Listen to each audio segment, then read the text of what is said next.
আউযু বিল্লাহি মিনাশ শাইতানির রাজিম। বিসমিল্লাহির রহমানির রহিম।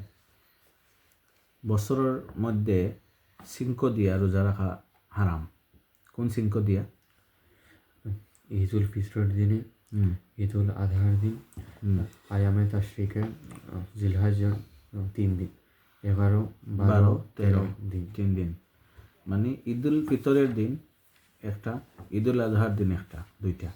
আর আইয়ামে তাকবিরে তাশরিক যেটা, এই 3 দিন হইল গিয়া 11, 12, 13 জিলহজ, এই 3 দিন।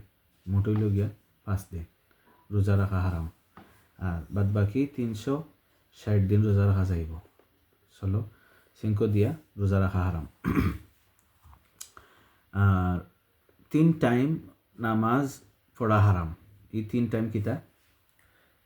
সূর্য ওঠার 23 মিনিট বা পর্যন্ত, হ্যাঁ, সূর্য মাথার উপর থাকলে এর 23 মিনিট পর্যন্ত বাদে পর্যন্ত, আর সূর্য ডুবার 23 মিনিট আগে পর্যন্ত। যেমন ফজরের পরে সূর্য উঠে, যে সময় সানরাইজ হয় আর কি, সল যে সময় উঠে, সূর্যোদয়ের সময়, তখন তাকে নিয়ে 23 মিনিট পর্যন্ত অপেক্ষা করিয়া পরে নামাজ পড়তে হয়।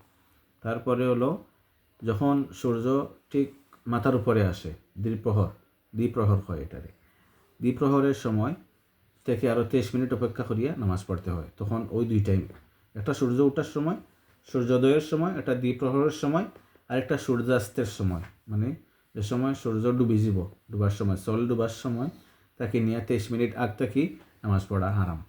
এই 3 টাইম নামাজ পড়া হারাম। মাশাআল্লাহ।